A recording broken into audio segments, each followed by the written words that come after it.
we all talk about eating the rich, but that bacon needs to be butchered before it can be turned into a Big Mac. And the best butcher we've seen since Blair Mountain is a good-looking, white, privileged young Italian hitman whose name summons images of the Olive Garden, or a mushroom-fighting plumber sidekick. Either way, the United Healthcare CEO's unhealthcare provider being a rich, white, Ivy League kid was not something I saw coming. But hey, I'm here for it, because the only war worth fighting is a class war, and on that battlefield, you're either with us or against us. And hey, you do not get any more with us than standing in front of us going full Boondock Saints on the scummiest of rich fucks. But we only know all of this because everybody's favorite assassin got apprehended a couple days ago. And you see, we shouldn't know all this. We shouldn't know his name is Luigi because I was under the impression that after Brian Thompson got assassinated, we all had a little huddle. And we all collectively agreed that if you think you saw the guy that shot Brian Thompson, no the fuck you didn't. But apparently somebody didn't get the memo and added Eggs Benedict Arnold to the menu at McDonald's where modern day Robert Ford works for minimum wage, asking if you want fries with that. Yeah, apparently some class trader saw Luigi Mangione ordering some McNuggets, and instead of giving him a Happy Meal on Ronald McDonald to say thank you for his service to society, the motherfucker called the cops. Now part of this is on Luigi. You just shouldn't go out to eat for a while after committing the most high-profile hit of the century. Part of your planning should have involved a lot of non-perishables and then just never leaving your house for months. Also probably a good idea to get rid of all of your fake IDs and the murder weapon you used to,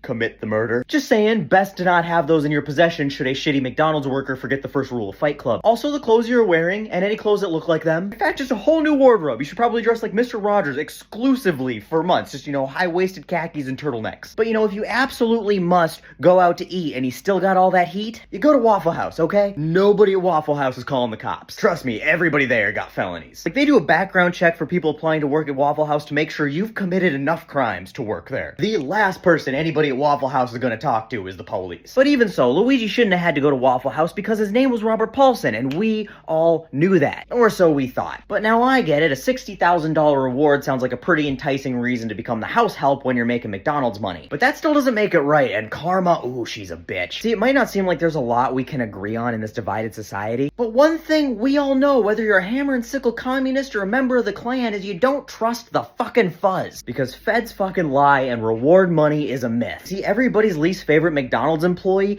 ain't getting no $60,000. To get that reward money, you've got to trust cops to care about you.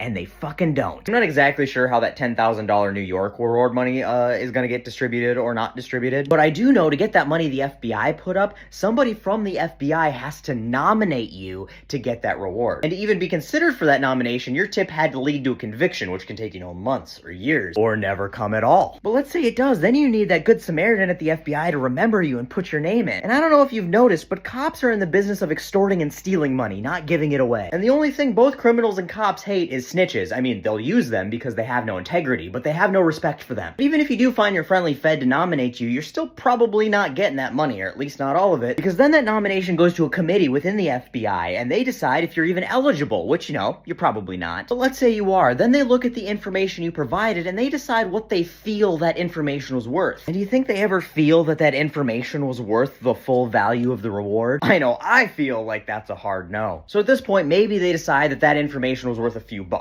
Definitely not the full 50,000, but a few. So they send your recommendation of what your information was worth to the Secretary of State. So not only do you need to trust the feds to care about you, you have to trust an appointed government official to give a fuck. And we all know they don't. So congrats to the random McDonald's worker who has become the most hated person in America for probably no money. But just to make sure that snitches get stitches, metaphorically, and for that I mean they never get the reward money for being a sellout and a traitor, I want to remind everybody, and when I say everybody, I mean specifically 12 of Luigi's peers, that jury nullification is a perfectly legal and acceptable way to make sure that that McDonald's worker never has a chance to get any of that reward money. And not only is it legal, it is your civic duty. And if you don't believe me, remember how much we all hate that McDonald's worker. You don't want to be like the McDonald's worker. So if you're one of the 12 people who ends up on Luigi's jury, remember that even if he's guilty, no the fuck he's not. Because fuck McDonald's and their worker, it's time our diet gets a lot more rich.